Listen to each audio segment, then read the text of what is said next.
10 € offerts et votre premier dépôt doublé avec le lien en description.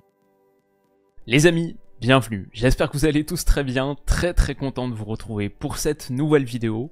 Mes pronos pour l'Euro 2024. Alors, après avoir très longuement disserté, ça fait 2 mois qu'on travaille sur Eurotour, on a parlé de toutes les nations, toutes les sélections, playlist en description si ça vous intéresse. Et bah, j'ai monté une nouvelle playlist hier, il y a une vidéo pour l'instant, c'est la vidéo d'hier, les 24 joueurs à suivre de l'Euro 2024. À partir d'aujourd'hui, il y en a une deuxième, et à partir de demain, on aura chaque jour 1, 2 à 3 vidéos sur l'Euro 2024. Tous les matchs analysés, débriefés, et j'espère que ce sera votre rendez-vous quotidien. En tout cas, les vidéos seront là si vous le souhaitez.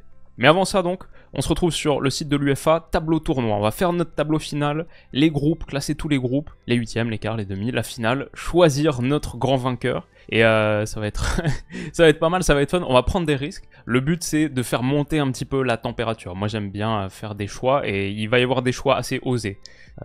J'en dis pas plus, mais des choix osés. Et j'aime bien faire ça parce qu'après ça met aussi du piment sur les matchs quand je regarde machin. Mais j'ai envie de poser la première règle de cette vidéo. Les gars, vous le savez, sur la chaîne on se prend pas au sérieux. On aime bien prendre la matière foot au sérieux, c'est ça qui la rend encore plus intéressante je trouve. Mais moi personnellement, je suis quelqu'un qui croit assez peu en mon opinion. Je crois que je me considère comme quelqu'un d'assez rationnel. Je suis sûr que vous aussi, vous êtes des gens rationnels. Les gens rationnels savent que sur la plupart des sujets, ils ont tort. Pourquoi ? Parce qu'il n'y a qu'une seule manière d'avoir raison. Par contre, avoir tort, il y a 1000 manières d'avoir tort. Il y a une infinité de manières d'avoir tort. Donc, sur la plupart de ces pronos, je pense que, ouais, j'aurai tort. Pas d'inquiétude si je vois votre nation piteusement éliminée en 8e de finale, dernière de son groupe. La plupart du temps, sur mes pronos, j'ai tort. Ok, maintenant qu'on a posé cette première règle, la deuxième, c'est que la plupart du temps, j'ai raison quand même. sur les grands vainqueurs de tournoi, on est pour l'instant sur un 4 à la suite. Euro 2021, j'avais dit Italie gagne l'Euro. Cannes 2022, j'avais dit Sénégal gagne la Cannes. C'était l'Algérie qui était favorite pour faire le repeat. J'avais mis le Sénégal. 2022 aussi, j'avais dit Argentine gagne la Coupe du Monde. N'en parlons pas plus, malheureusement, ça s'est produit. Et il y a 6 mois là, j'avais dit Côte d'Ivoire gagne la Cannes. Alors pendant un moment, ce prono, il ressemblait pas à grand chose. Mais au bout du bout, finalement, extraordinaire, ça s'est produit. Donc on est sur 4 à la suite. Sans compter la Coupe du Monde féminine, là je m'étais trompé. Mais sur les tournois masculins, 4 fois le vainqueur d'affilée. Et jamais c'était le favori. À chaque fois, il y avait au moins une équipe, voire 2, voire 3 qui étaient devant. Jamais fait le choix de la facilité. Et, je vais dire, la même chose aujourd'hui. C'est pas le choix de la facilité. Bref, j'en dis pas plus, on est parti. On va faire ce premier groupe, ce groupe A. Ok, vous êtes prêts? La première folie, l'Écosse termine première. Non, je rigole. L'Écosse 4ème. Désolé pour mes potes écossais. Steve Clarke a fait du très bon boulot. J'aime beaucoup John McGinn. J'en ai parlé hier dans la vidéo des joueurs à suivre. Extraordinaire John McGinn. Mais c'est l'Écosse. Il y en a qui disent c'est Tottenham. Là, c'est l'Écosse. C'est un pays qui est jamais sorti des phases de groupe d'un grand tournoi de son histoire. Jamais.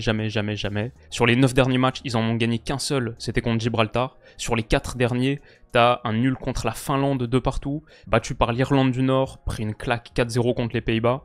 C'est une nation qui a pas un ADN de gagnant, qui est pas très en forme, qui manque un petit peu de talent offensif, qui joue le match d'ouverture contre l'Allemagne, Brésil de l'Europe, pas le meilleur truc pour te mettre en confiance. Et voilà, si l'Écosse se qualifie, c'est littéralement un accomplissement inédit, historique. Et c'est pas là-dessus que je vais personnellement mettre tous mes jetons. Donc l'Écosse, dernière du groupe A. 3ème, pas facile. À la fin, je suis parti sur la Suisse, qui n'a pas fait une grande phase de qualif, qui n'arrive pas en très grande forme. Je trouve 4 victoires sur leurs 10 matchs de qualification, dans un groupe qui était pourtant assez abordable. Chacun l'avait dit lui-même, on doit faire 30 points, on doit faire le 10 sur 10, 4 petites victoires seulement. Et Zomer, Akanji, Chaka, très belle ossature de joueurs qui arrivent en forme. Mais Murat Yakin, le coach, j'ai pas une grande confiance. Le secteur offensif, comme j'ai dit, manque un peu de tranchant, surtout si Mbolo est pas remis. Surtout si Shaqiri, lui, engagé sur 13 des 27 derniers buts en grand tournoi de la Suisse, n'est pas titulaire. J'ai l'impression qu'il pourrait ne pas être titulaire. Il y a le petit Dan Endoy que j'aime bien, je pense pas que ce soit suffisant. La Suisse avait fini sur la phase de qualif 2ème total de possession, juste derrière l'Espagne, de tous les pays européens. Mais c'était assez stérile. Je pense que ouais, juste il manque de force offensive, de créativité, d'étincelles. Après, ils ont une grosse expérience dans ce groupe. Chaka, Shaqiri et Ricardo Rodriguez, ils ont dans l'effectif 3 des 4 joueurs les plus capés de l'histoire de la Nati. Et historiquement, depuis 10 ans, depuis la Coupe du Monde 2014, la Suisse, c'est l'anti-Écosse. Eux, ils sortent à chaque fois des phases de groupe. Coupe du Monde 2014, Euro 2016, Coupe du Monde 2018, bien sûr l'Euro 2021, Coupe du Monde 2022. À chaque fois, ils sont sortis des groupes, et je les vois sortir des groupes. Les 4 meilleurs troisièmes se qualifient, on le rappelle, mais je les vois pas devant la Hongrie. Alors la Hongrie, il y a un truc, c'est peut-être à force d'en parler comme étant l'équipe un petit peu surprise qui avance masquée de l'Euro, qui pourrait faire une belle compétition, bah peut-être ils vont flopper et totalement me décevoir. Scénario à ne pas du tout sous-estimer, mais je vois typiquement une Suisse qui a de meilleures individualités que la Hongrie, mais qui est pas très bien coachée, qui a pas un super esprit collectif. Pour moi, c'est l'inverse en Hongrie. On a Marco Rossi qui est là depuis 2018, c'est régulièrement le même collectif, groupe, cœur de joueurs qui est appelé. Lui, il connaît très bien le foot hongrois aussi, Marco Rossi, le coach. Il était au Budapest Honvéd avant, et c'est une équipe qui connaît très bien son style, qui est toujours en 3-4-2-1, qui a été invaincu en qualif, 5 victoires, 3 nuls, mais aussi en Ligue des Nations, 2 ans plus tôt, ils ont battu 2 fois l'Angleterre, dont un 4-0 à Wembley, ils ont pris 4 points contre l'Allemagne, ils sont capables de grosses performances contre les gros. Et aux côtés de Szoboszlai, il n'y a pas forcément d'énormes joueurs, mais il y a un petit mix Première Ligue, avec genre un Milos Kerkez par exemple, et Bundesliga, Roland Salai de Fribourg, les gars de Leipzig, Villeurbanne, Goulassi, etc. Donc je trouve un mix d'athlétisme, d'énergie, ça joue direct, ça connaît très bien son style et sa manière de jouer. Donc je pense que la Hongrie peut être un danger pour tout le monde. En plus, même au-delà des ultras, c'est un vrai pays de foot, avec une vraie sensibilité, finesse dans l'analyse, une vraie culture foot, mais culture du jeu, je dirais. Pas que parce que c'est la grande Hongrie des années 50, on avait parlé dans l'épisode de retour, on regardait que sur leur chaîne, la chaîne officielle de la Fédé, t'avais genre des live streams d'1h30 d'un analyste qui décortiquait toutes les actions et ça c'est sur la chaîne officielle YouTube de la Fédé. Je trouvais ça assez remarquable, et c'est pas ça qui va faire qu'ils vont se qualifier, mais ça joue bien au foot, ça connaît ses forces, typiquement je trouve très dangereux en foot de sélection. C'est pour ça que je mets la Hongrie deuxième, et j'ai quand même mis l'Allemagne première, même si on en parlait, elle m'a vraiment pas convaincu sur ce match de prépa contre la Grèce. Bon, c'est juste un match de préparation, il y a encore des ajustements à faire, et moi je vois juste trop de qualité individuelle, bien sûr, dans cette équipe allemande, pour ne pas prendre 7 points dans le groupe.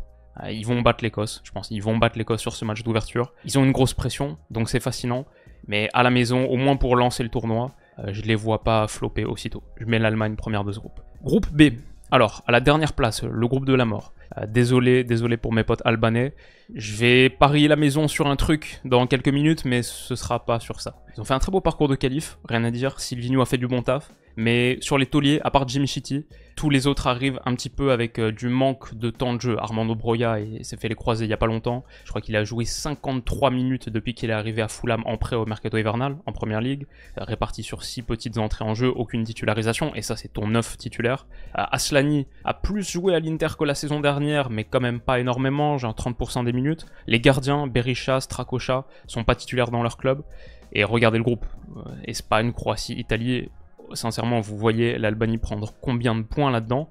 S'ils en prennent un, ce serait déjà en partie un exploit pour une sélection qui allait qu'une seule fois à l'Euro de son histoire en 2016. Donc bref, Albanie dernière dans ce groupe B. La vraie question, c'est qui est-ce que tu mets troisième? Qui est-ce que tu mets troisième? Là, c'est pas facile. Et à la fin, j'ai dû trancher et j'ai mis l'Italie. C'est peut-être le premier gros choc de cette vidéo, mais je vois une Italie qui est moins forte qu'il y a 3 ans. Spalletti a fait le grand ménage. Par rapport à la génération Mancini qui avait remporté l'Euro 2021, l'Italie a vraiment changé de visage. Il y a seulement 9 des 26 gars dans la liste qui étaient là au dernier Euro. Et sur les 26, encore pire, aucun n'était là au Mondial 2022 au Qatar. Non, je rigole un peu, mais plus sérieusement, j'aime bien Spalletti. Et c'est pas un placement facile pour l'Italie. Il y a un monde où ils finissent premiers et c'est même pas si surprenant parce que l'écart est pas forcément énorme non plus avec Espagne et Croatie. Je suis pas hyper confiant sur ce prono-là, mais je trouve que le matériel dans l'ensemble dont dispose l'Italie est pas extraordinaire. Moins fort qu'il y a 3 ans. Spalletti est capable de créer un état d'esprit, créer ce truc un peu qui compte en foot de sélection de grands tournois. C'est l'Italie. Sous-estimer l'Italie, c'est toujours assez risque et péril. Mais je trouve ça un peu léger, notamment offensivement. Si t'as pas un gros tournoi de Chiesa et de Scamacca, je trouve que ça peut manquer un petit peu de qualité devant. Et bah, surtout le groupe est costaud, c'est ça. Hein. Dans d'autres groupes, ça se trouve, on met l'Italie première. Mais dans ce groupe-là, je les mets troisième. Mais je pense quand même qu'ils vont se qualifier parce que je pense qu'ils font le job contre l'Albanie. Peut-être ils prennent même un point en plus. Ou qu'avec 3 points, c'est suffisant parce que t'as une bonne victoire contre l'Albanie. Je mets l'Italie troisième, mais je pense qu'elle se qualifie. Deuxième place, c'est serré entre les deux. Mais à la fin, j'ai mis la Croatie et Vatreni. incroyable, incroyable nation de foot. À l'épisode que je leur ai consacré sur Retour, c'était un de mes préférés, hyper intéressant de se plonger un petit peu dans le passé de cette sélection. Zlatko Dalic, depuis 2017, il est là depuis 2017, a vraiment bâti un truc. C'est pas l'équipe la plus flexible tactiquement, c'est peu de le dire, c'est toujours que du 4-3-3 ou un peu de 4-2-3 en fonction de comment un des milieux de terrain est positionné. Mais il a bâti un état d'esprit. Obitaille, la famille, le truc que tu vois tout le temps sur leur maillot d'entraînement, sur toutes les communications, la chaîne YouTube, etc. La famille. Et c'est vrai que ce groupe de joueurs se connaît super bien. C'est un peu comme la Hongrie, c'est une méga Hongrie la Croatie, avec plus de talent individuel, mais je trouve ce même état d'esprit très uni. Il n'y a pas forcément 10 joueurs de classe mondiale élite, mais c'est tellement une équipe, un groupe, un vestiaire. Ils viennent de battre le Portugal 2-1 là sur les matchs de prépa où je trouve qu'ils ont été très bons. Gvardiol est hyper fort, sort d'une grosse saison. Ils arrivent avec des certitudes, notamment au milieu où ça devrait être encore une fois Brozo, Kovacic, Modric. Ils ont aussi quelques petits jeunes à suivre, Marcin Baturina, on en parlait hier. Il y a pas mal de Croates en Allemagne, une bonne diaspora de supporters. Et maintenant pour eux l'objectif ça doit être passer un tour à élimination directe d'Euro pour la première fois de leur histoire. Pour toute l'histoire glorieuse de la Croatie en Coupe du Monde, au Mondial, ils n'ont jamais gagné un match à élimination directe à l'Euro. Ça doit être leur objectif, mais il y a un monde où franchement ils vont beaucoup plus loin. Et donc enfin, l'Espagne à la première place, même si l'effectif est moins talentueux, bien sûr qu'il y a 15 ans, l'Espagne dynastique, glorieuse des années 2010, début des années 2010, bah je trouve que c'est quand même meilleur qu'au dernier Euro, et même qu'au dernier Mondial. Il y a toujours Rodri, Pedri qui revient en forme, Williams, Yamal sur les ailes, beaucoup plus tranchant et menaçant, dangereux avec ça, comme on en parlait à l'époque, avec un Olmo repositionné sur le côté, Sarabia, Asensio, etc. Là je trouve que tu as vraiment des ailes aiguisées, dangereuses, donc ça c'est une vraie bonne chose. Je les ai mis premiers parce qu'ils sont capables de mettre une claque face à l'Albanie. On voit sur leurs matchs, les matchs de prépa où ils te mettent des 5-0, 5-1, mais aussi sur leur phase de groupe, de qualification pardon, contre la Géorgie, ils ont un 7-1, ils mettent des scores, régulièrement des scores, l'Espagne contre les petits sont capables de mettre des scores, et pour le goal average, ça peut être très bon. Je vois un monde où par exemple Espagne et Croatie, les deux finissent à 7 points, mais l'Espagne avec un bien meilleur goal average, c'est pour ça que je les ai mis à la première place. Ok, groupe C, c'est Slovénie, Danemark, Serbie, Angleterre. Alors, pas facile. Je reste un petit peu sur ma déception de la Serbie au dernier mondial, et ce que j'ai vu depuis, je trouve pas hyper rassurant non plus. En qualif, ils perdent 2 fois contre la Hongrie. Ils font un match nul un peu décevant, le dernier contre la Bulgarie de partout. Je trouve que leur coach, Dragan Stojkovic, pour moi c'est un des moins bons du plateau, et défensivement c'est très léger, on en a beaucoup parlé, c'était la 2e pire défense du mondial, juste derrière l'affreux Costa Rica, alors qu'offensivement c'était pas mal, c'était la 5e meilleure attaque des phases de groupe. La défense, pas ouf. L'autre jour, là, c'était en 2024, en mars, je pense, ils jouent la Russie. Même s'ils se retrouvent vite en infériorité numérique, ils prennent quand même un 4-0. C'était pas l'équipe type absolue non plus, mais il y a quand même quelques joueurs de l'équipe type. Et même s'il y a des bons joueurs sur toutes les lignes, la possibilité d'associer Vlahovic, Tadic, Mitrovic, les 3 de devant, c'est quand même pas mal. Il y a beaucoup d'équipes qui aimeraient avoir ça. Bah, je vais tenter un petit coup et dire qu'à cause de sa fébrilité défensive, la Serbie déçoit encore. Et typiquement, niveau goal average, j'ai peur que le match contre l'Angleterre leur fasse très mal. C'est pour ça aussi que je les mets 4e. J'ai hésité à les mettre 2e, mais je me suis quand même ravisé. La Slovénie, je les vois un peu souffrir contre le Danemark, comme ils ont en fait souffert contre le Danemark en éliminatoire. Les deux se sont joués, par exemple comme France et Pays-Bas, on était dans le même groupe, on se retrouve à l'Euro. Et contre le Danemark, ils avaient fait un nul, une défaite. Leur défaite, ils avaient fini à 34% de possession, 2 tirs. J'aime beaucoup Benjamin Šeško. Plus j'y pense, plus je commence à douter sur le truc que je disais, imaginons 4-5 buts à l'Euro. Quand tu dis qu'il y a un des matchs déjà qui est contre l'Angleterre et peut-être qu'il passe pas derrière, ok, je commence à avoir de plus en plus peur pour ce prono, mais en fait j'ai peur simplement qu'il ait pas assez de service. Je vois les joueurs autour de Šeško, on a parlé dans l'épisode de Retour, il manque peut-être un petit peu de qualité pour le servir. Et derrière aussi, Jan Oblak, c'est plus... Cette saison, en tout cas, c'était pas le mur qui nous a habitués à être. Ses stats avancées avec l'Atlético sont pas très bonnes en Liga cette saison. Et la Slovénie n'a pas été étincelante sur les matchs de préparation. Elle a une courte victoire 2-1 contre l'Arménie, fait un nul 1 partout contre la Bulgarie, la dernier match, qui n'est pas une très bonne sélection. Ils avaient battu le Portugal en mars, c'est vrai, donc ça c'était quand même un truc. Mais c'était 5 jours après avoir buté sur Malte de partout. Voilà, on va voir si le deuxième mandat de Matej Kek, leur sélectionneur qui est revenu, qui a consacré genre une dizaine, quinzaine de sa vie à la Slovénie, en étant aussi, je crois, coach assistant à certains moments dans le championnat, etc.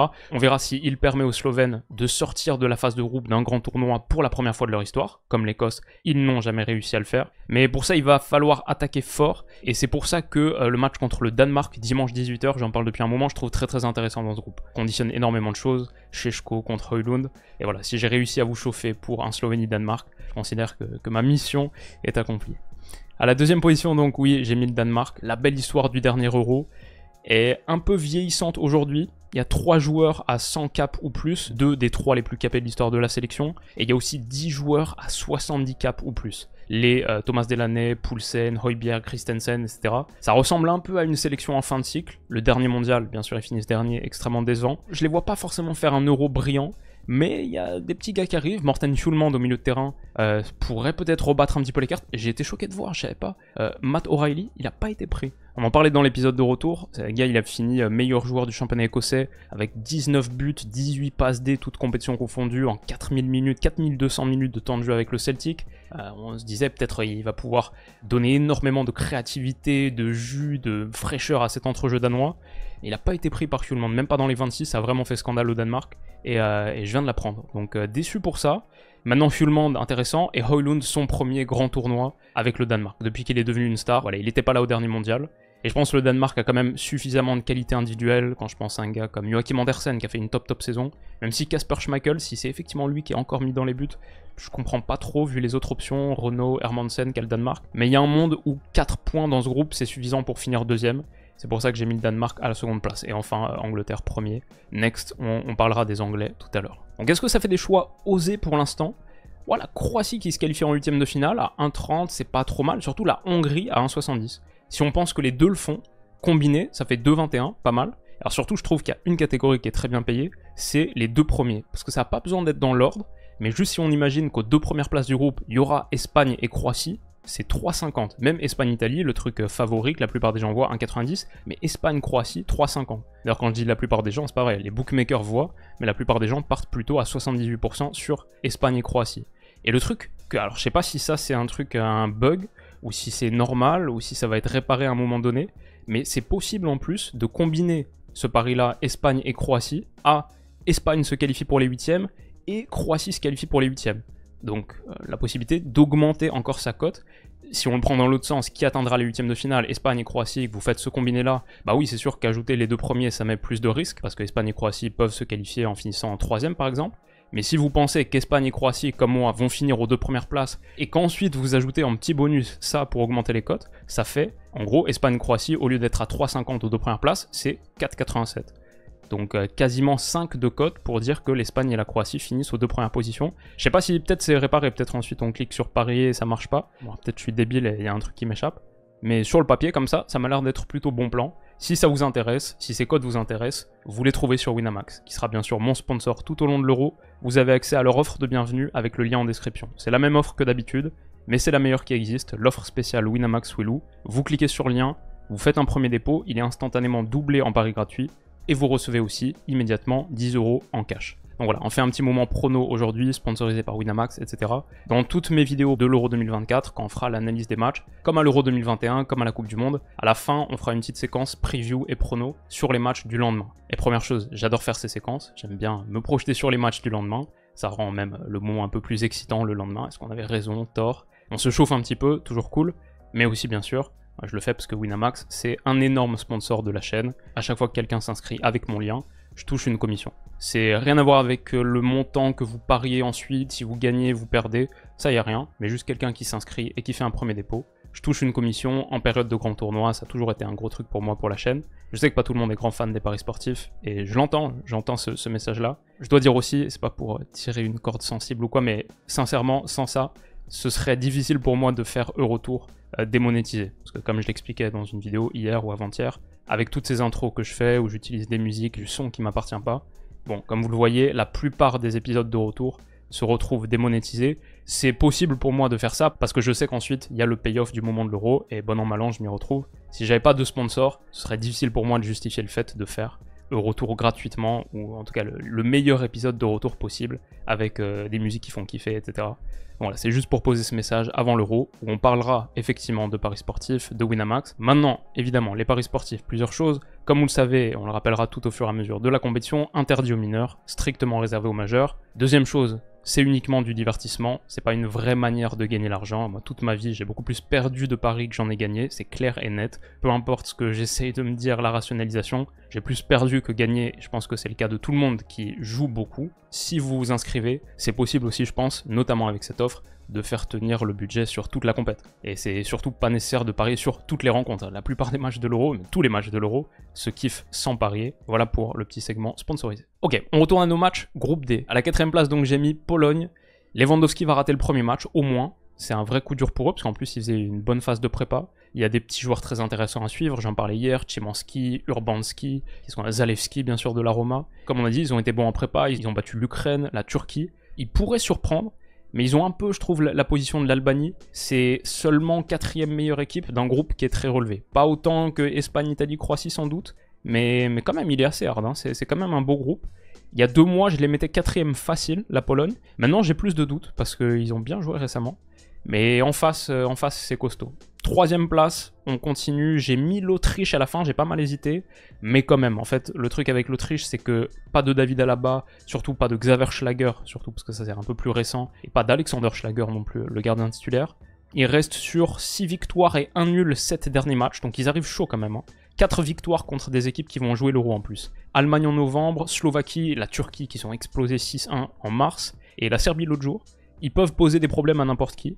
La progression de l'Autriche ces dernières années, c'est la progression d'une équipe modèle Red Bull, coachée par Ralf Rangnick, tellement de joueurs de Salzbourg, de Leipzig, une des rares sélections qui sait presser et qui presse avec énergie. Donc très curieux de voir l'Autriche. S'ils n'avaient pas autant de blessés et de bobos aussi, notamment en défense centrale, je les aurais peut-être mis encore plus haut. Mais dans un bon jour, je pense qu'ils peuvent embêter n'importe qui. Et je vais faire ma vidéo aussi prono France-Autriche, où on va vraiment rentrer dans le détail. Ça sortira, je pense, samedi. Mais ouais, attention à l'Autriche. 2ème place, entre Pays-Bas et France. Bon, j'aime beaucoup mes Pays-Bas.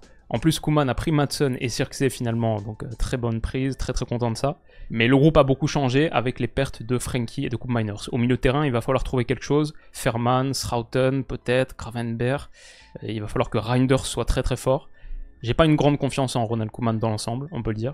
Et c'est pas un groupe de joueurs qui sont, je trouve, des vrais winners. Les Pays-Bas, d'ailleurs, ça a rarement été ça, je trouve, et j'en parle parfois à mon coiffeur, parce que, bon, pour ceux qui savent pas, je vis aux Pays-Bas, à Amsterdam, et il me dit, il les trouve soft, quoi, trop doux, pas cette mentalité vraiment de gagnants qui savent se faire mal, notamment sur les matchs à élimination directe. Un peu d'accord avec ça, après, ils ont énormément de talent, quand même, je trouve, et en groupe, surtout, les Pays-Bas, ça bégaye pas.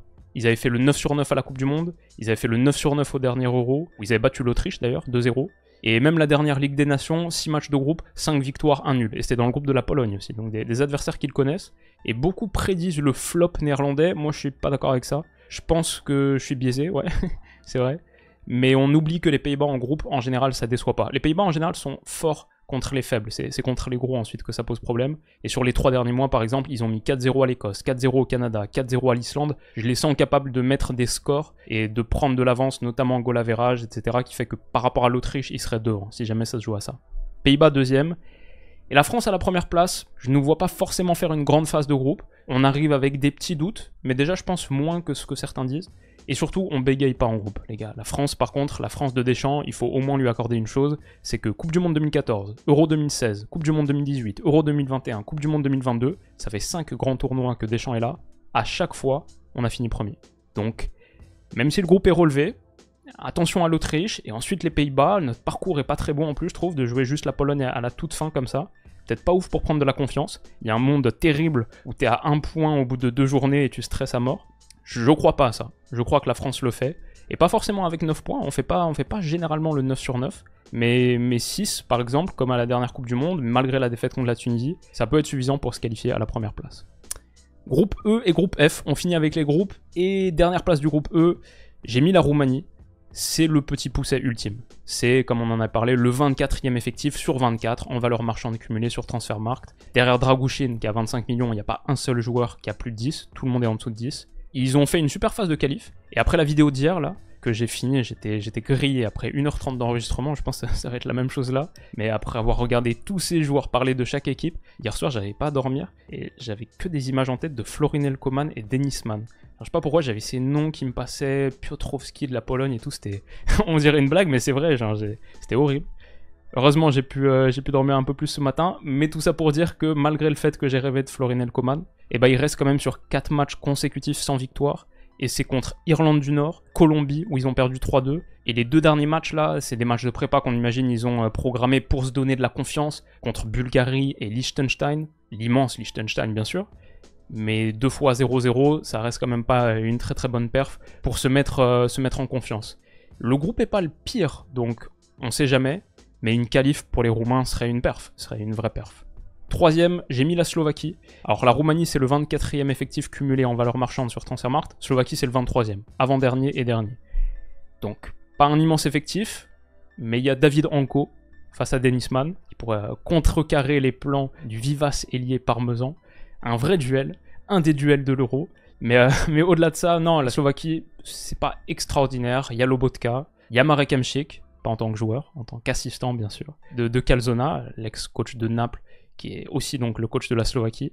Il y a des vibes en Slovaquie, ils viennent de passer 2 fois 4-0 d'affilée, c'est pas pareil que les matchs de prépa de la Roumanie, dont un 4-0 contre le Pays de Galles par exemple.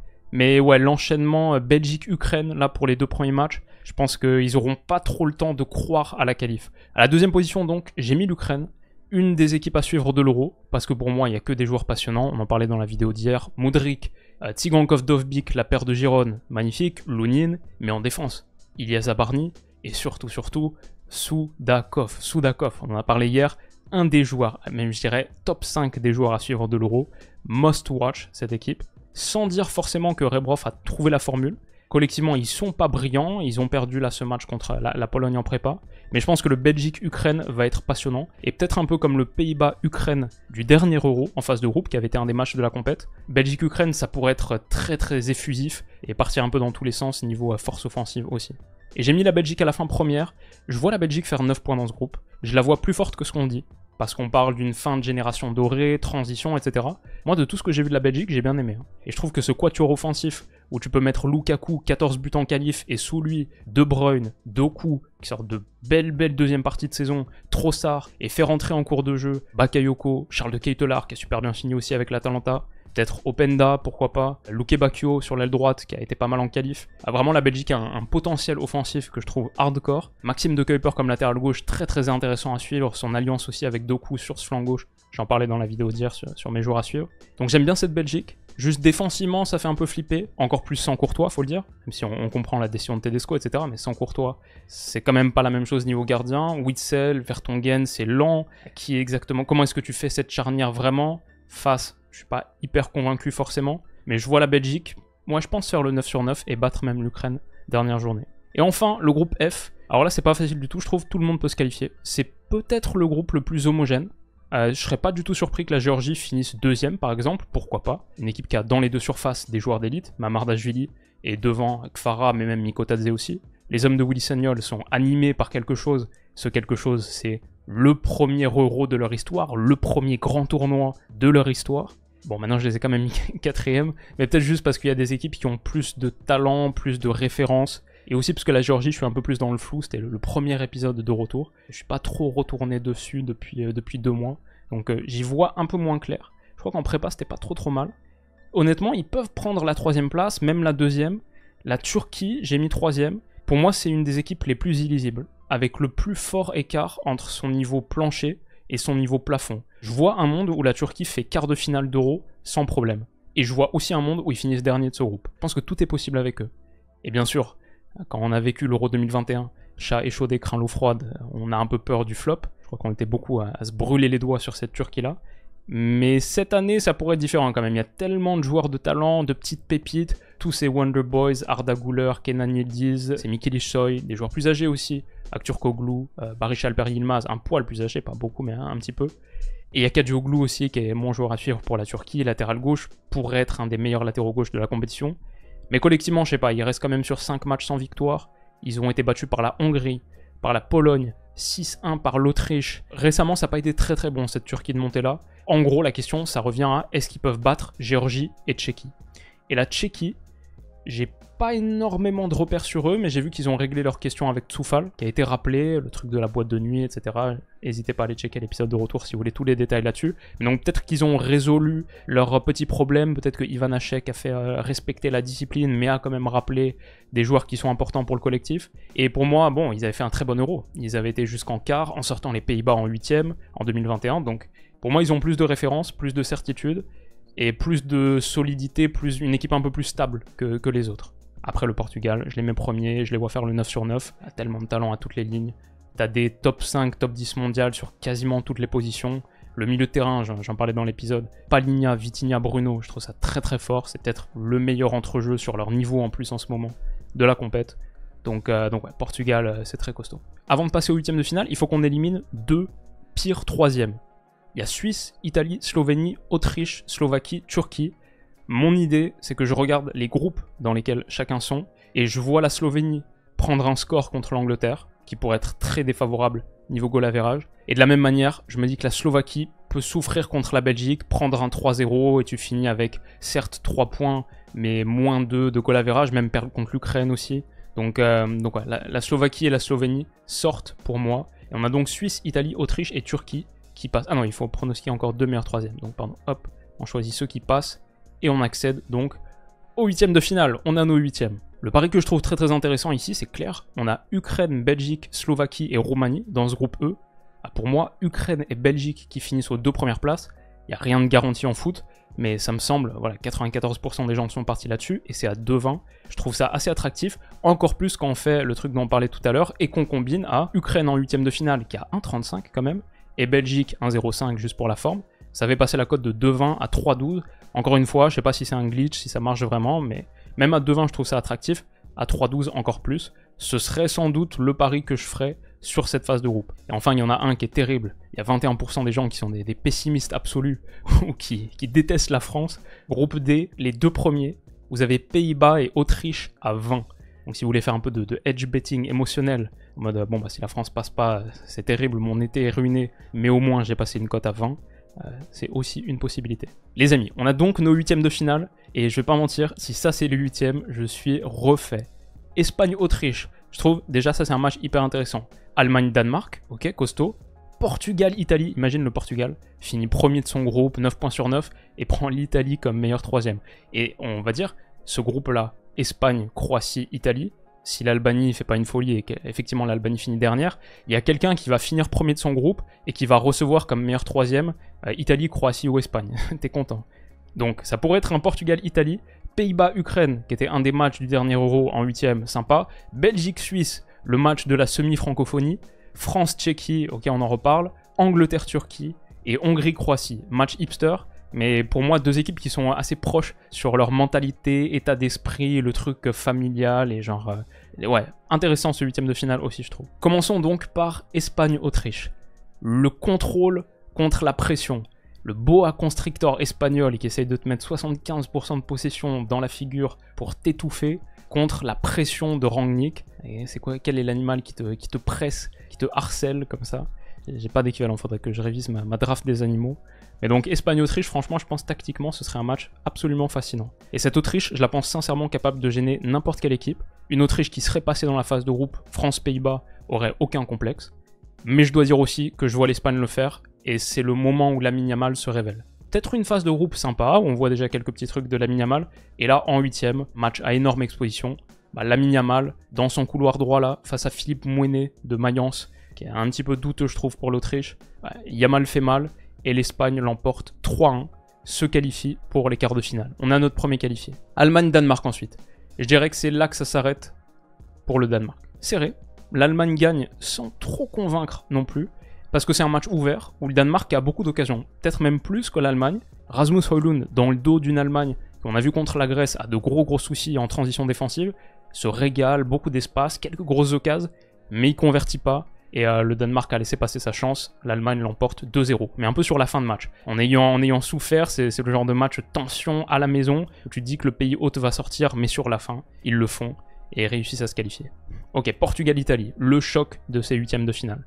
Comme on a dit, imagine, tu finis 9 sur 9, premier, et tu prends l'Italie, t'es content. Et alors autant Roberto Martinez, la phase de qualif, ça s'est très bien passé, 10 matchs, 10 victoires. Portugal, je crois c'est 36 buts pour, 3 contre, un truc comme ça.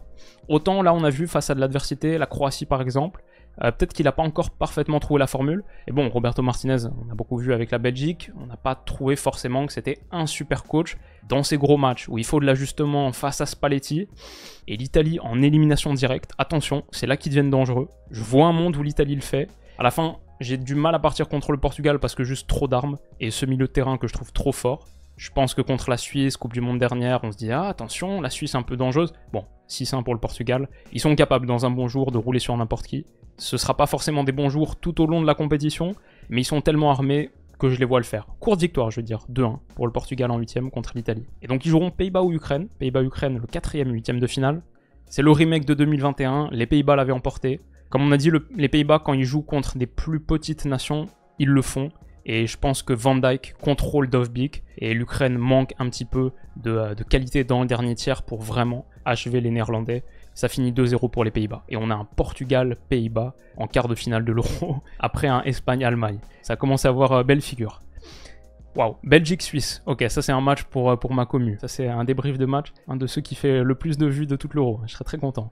Belgique-Suisse, c'est là pour moi que l'aventure s'arrête pour les Suisses. Pour l'instant, je vois pas trop de surprises sur ces 8ème de finale. Je vois juste trop de force offensive pour la Belgique. Et la Suisse de Murat Yakin, je vois pas une équipe qui vraiment peut faire un long run en tournoi. Et donc j'ai dit 4-1 pour la Belgique même. Un vrai score. Et tout le monde commence à dire « Waouh, attention la Belgique, faut les prendre sérieusement. Ouais, ils sont un peu fragiles derrière. C'est jamais contrôlé, maîtrisé. Mais il y a juste trop de potentiel offensif et ils sont capables de te faire mal sur 90 minutes. Encore plus avec leurs entrants. 4-1 pour les Belges. France-République tchèque. On est tiré contre la Tchéquie qui a fini 2ème de son groupe, juste derrière le Portugal, dans le groupe de Turquie, Géorgie. On se dit, waouh, attention, équipe dangereuse, tout le monde, ne pas sous-estimer la République tchèque. Bon, à la fin, on gagne assez tranquillement, 3-1, comme contre la Pologne à la Coupe du Monde. Et on passe en quart contre la Belgique. Bon, ça, c'est la vidéo qui fait le plus de vues de tout l'Euro. Et enfin, 2 8ème de finale, Angleterre-Turquie. Contre l'Angleterre, les vulnérabilités de la Turquie sont encore plus exposées et Kane se régale au cœur d'une charnière qui est vraiment le point faible des Turcs, je trouve. 3-0 pour l'Angleterre et la Turquie, sans avoir fait un trop mauvais tournoi, bon, se dit qu'elle est sortie contre le Cador, peut-être le futur vainqueur, et sa compétition s'arrête là. Et enfin donc Hongrie-Croatie, peut-être le 8ème le plus équilibré, le 8ème hipster mais que je trouve hyper intéressant, comme on a dit, deux collectifs extrêmement aboutis, sûrs de leur force, Rossi qui est là depuis 2018, Dalic qui est là depuis 2017, et je veux dire, un partout, tir au but, qualification de la Croatie au bout du bout parce qu'ils ont peut-être plus de nerfs dans cet exercice, ils savent le faire, ils ont déjà vu la mort en face et ils se qualifient mais super match. Si on a un Hongrie-Croatie en 8ème de finale de l'Euro, je suis refait. Alors du coup les paris que je trouve intéressants pour ces quarts de finale, bah, c'est par exemple la Belgique qui est assez basse ici pour la qualif en quart, 1,80, alors que honnêtement, s'ils finissent premier de ce groupe, et c'est un groupe dont ils doivent finir premier, ils ont un 8ème de finale, je trouve, assez abordable pour eux. La Belgique, pour moi, un des meilleurs parcours en direction des quarts de finale, donc 1,80, je trouve ça pas mal. Et on pourrait le combiner avec Espagne à 1,50, parce que même s'ils finissent deuxième de leur groupe, on peut aller voir là où a été la Croatie, s'ils finissent deuxième, c'est la Hongrie. Je pense que contre la Hongrie, l'Espagne serait aussi favorite. S'ils finissent première, l'Autriche, je les vois aussi le faire. Je vois pas mal de configurations où l'Espagne arrive en quart de finale sans trop de problèmes. Fast forward dans 2 jours et ils ont perdu leur match d'ouverture contre la Croatie. Mais je dirais ouais, ce petit combiné Espagne et Belgique, 1,80, 1,50, ça fait une cote totale à 2,70. Je trouve pas minable. On arrive aux choses sérieuses donc. On a Espagne-Allemagne, Portugal-Pays-Bas, Belgique-France et Angleterre-Croatie. Sacré quart de finale d'Euro. Mon premier donc, Espagne-Allemagne. Je le dis depuis le début, ça va être le quart de l'Euro. Évidemment, comme j'ai dit aussi en intro, je crois pas fondamentalement en mon opinion, mais à un moment, dans les dernières semaines, j'ai dit qu'il y aurait un quart de finale Espagne-Allemagne, et que dans ce quart de finale, je voyais l'Espagne passer. C'est pas la meilleure charnière centrale, la porte le Normand, ça peut être une zone de faiblesse. Morata aussi, en pointe. Ah, peut-être il peut se révéler au fur et à mesure de la compétition, mais le reste de l'équipe est top, vraiment top. Leur milieu est incroyable. Ils ont toujours cette capacité à imprimer beaucoup de contrôle dans des matchs et ça pourrait, je pense, rendre l'Allemagne un peu nerveuse à la maison. On imagine une Allemagne qui a genre 40%, 35% du ballon chez elle.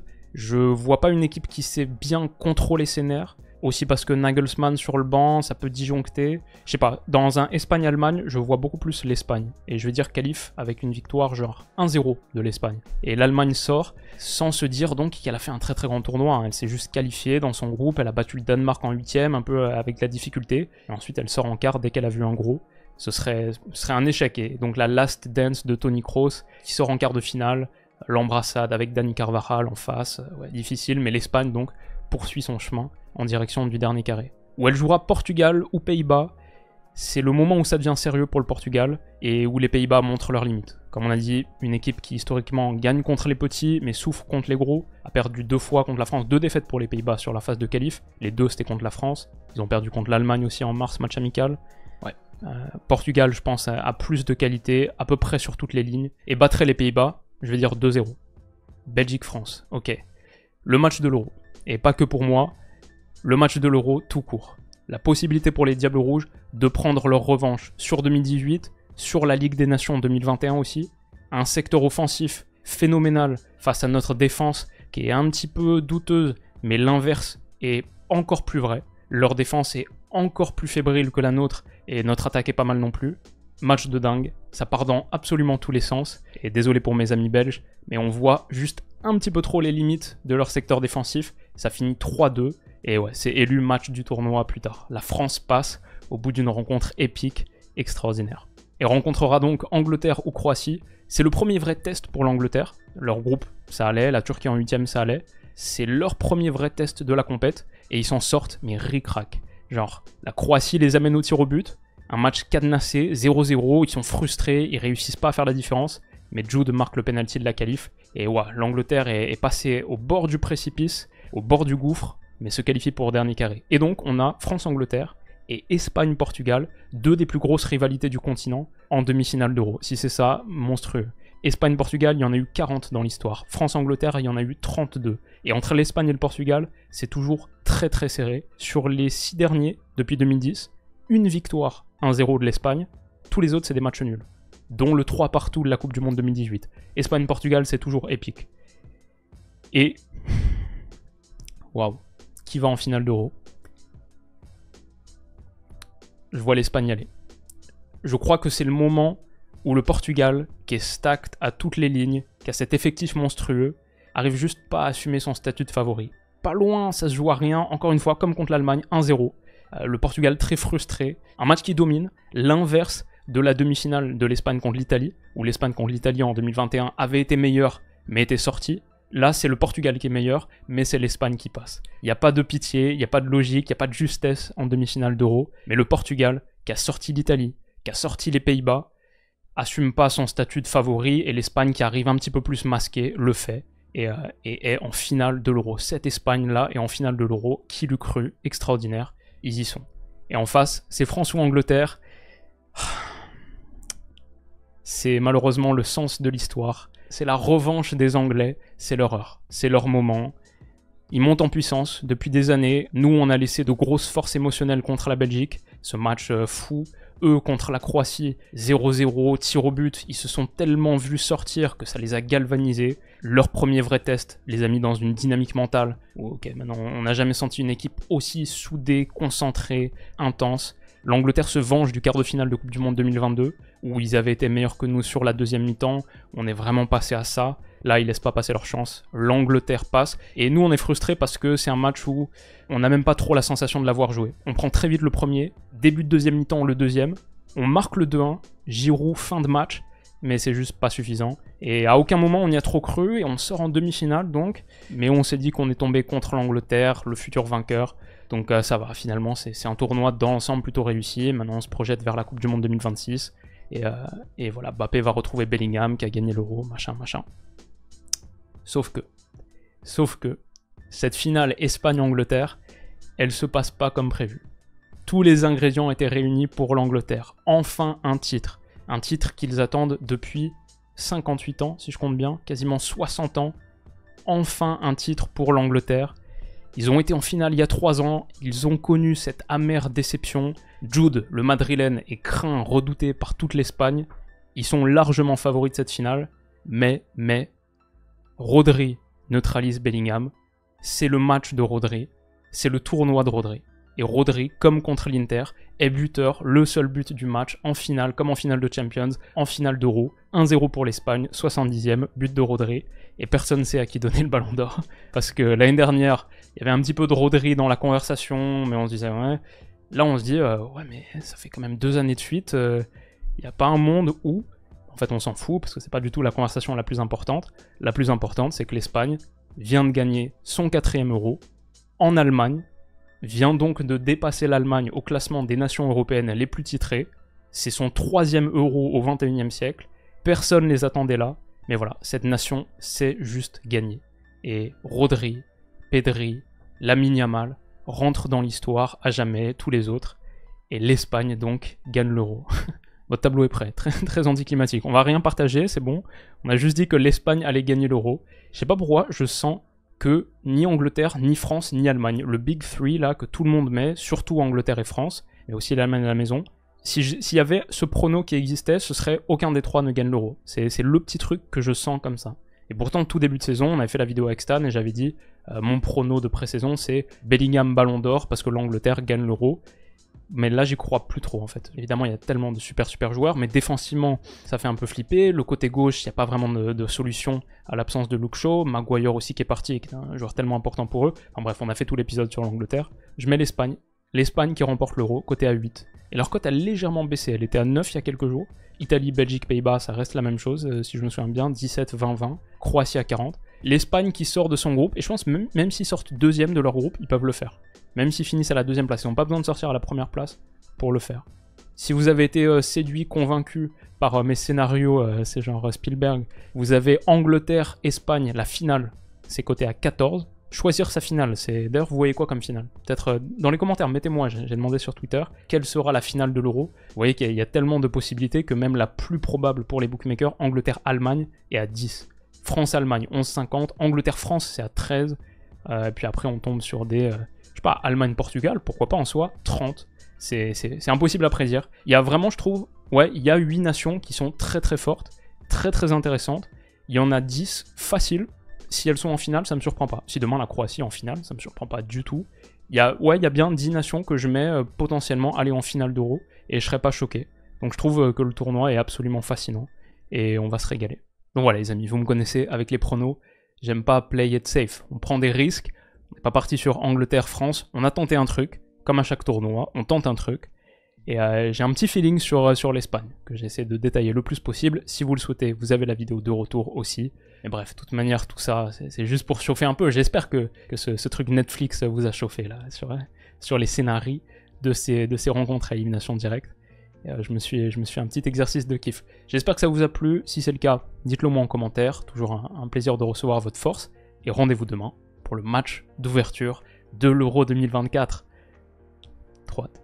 Prenez soin de vous les potes, et à demain. Bisous.